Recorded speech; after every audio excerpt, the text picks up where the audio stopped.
My name is Pete Bennett.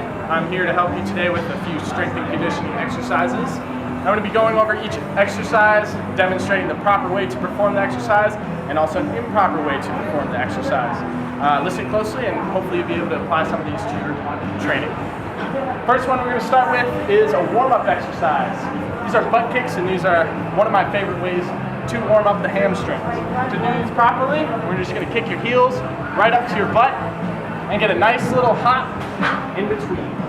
To do these improperly, you might see people's knees drifting forward in front of the body. This will end up engaging more of the hip flexors and turn less into a hamstring warm-up exercise. For the next one, we're gonna go into a weighted exercise. This is one that you might see very commonly used in the gym. This one is a barbell row. We don't have a barbell in this room. We have a PVC pipe, so you're just gonna have to use your imagination. So, to do this exercise properly, we're going to have Nick pick up the barbell. After picking up the barbell, he's going to hinge right over to almost about 90 degrees, keeping that back nice and straight all the way down, engaging the core to ensure you're not hyperextending. Now he's going to retract the shoulder blades and pull those elbows right through to a nice clean rep. Now how you might see people doing these wrong is using momentum. If you find that you're using momentum and your back is not staying in that aligned position, you should drop the weight and focus on nice clean reps, retracting those shoulder blades, sliding right through with the elbows. Thank you, Nick. Next one, we're going to work on our foot speed with the agility ladder. Now, for this one, we're just going to take a nice, simple movement. Go ahead, Nick. We're just going to do 2 feet on the outside, 2 feet in the square, and 2 feet on the other side. Go ahead, Nick. Now, how you might see people mess this one up is going too fast before they have learned the motion. And you might see them actually messing up the ladder in this process. So make sure at the beginning of this exercise, you take our time to get your feet in place, staying on the balls of your feet the entire time, and then increasing speed as you go along. All right, as for our hand speed, we're going to use this next exercise. This is a plate tap or a plate touch in a plank position. So Nick's going to come right down into a plank position, and he's just going to give a quick tap with each hand on the plate as he shifts to the other side with his body. Go ahead, Nick. Good. And as you get the hang of this movement, you can increase the speed, and this is really going to transfer over to your hand quickness, whether it be on the basketball court, baseball field, or what have you. Thank you, Nick. Now up. Oh, actually, also, to perform this one the wrong way, you can see some people either pushing their butt high up in the air in that plank position or arching their back in that plank position. Neither of these are going to engage your core or be beneficial. So make sure you keep it in a nice, straight plank position. Just like Nick has here. Awesome. Now the next one we're going to do, this is an agility exercise.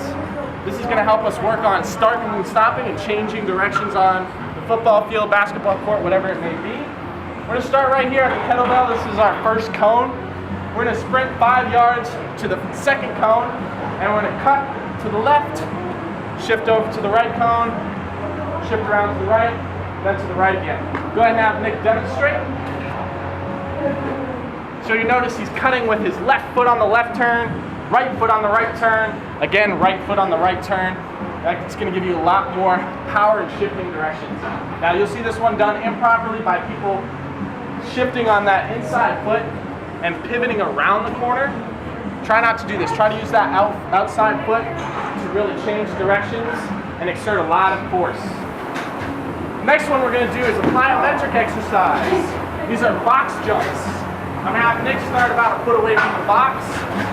He's going to use his arms, swing them right back to that hinge position, and explode right up onto the box, landing nice and easy like a cat. Now, you might see people do this improperly by not using their arms and just trying to explode with their legs. You're going to get a lot more out of this exercise if you use the momentum of your arms to swing back, load your hips, and explode right up on top of the bar, on top of the box. All right, now we are on to the cool down. We're going to do a concept 2 row for our cool down. I recommend anywhere from 250 to 1,000 meters on the concept 2 rower to finish a workout, as well as, of course, stretching the lower body, upper body, whatever was used during that day. in your workout. Now, most important thing on the Concept 2 rower, or any rower for that matter, is keeping your back nice and straight, keeping in that neutral spine alignment. Also, another thing that we want to think about is getting a nice tick-tock motion with your upper body. Your upper body should not be straight up and down as you come back and forth on the rower. Go ahead, Nick, give us a good pull.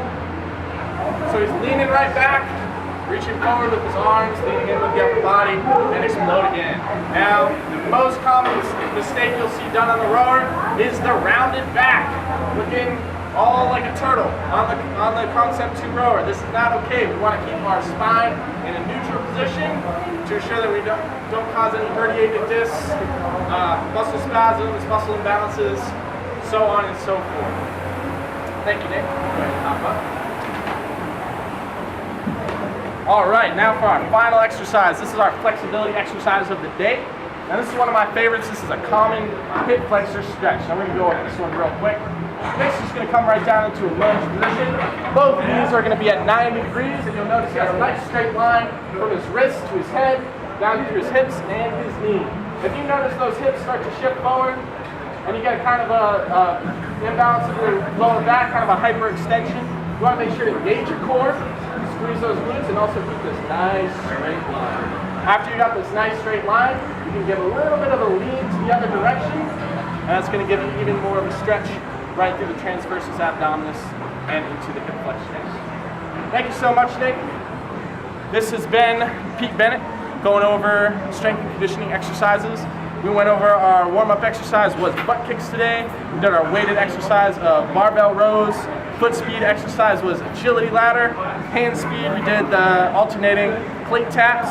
We also did the 3-cone shuttle run working on our agility. The box jump for plyometrics. Concept 2 rower for a cool down, and the hip flexor stretch for flexibility. Go ahead and use what you've learned today in your training, and I hope it helped.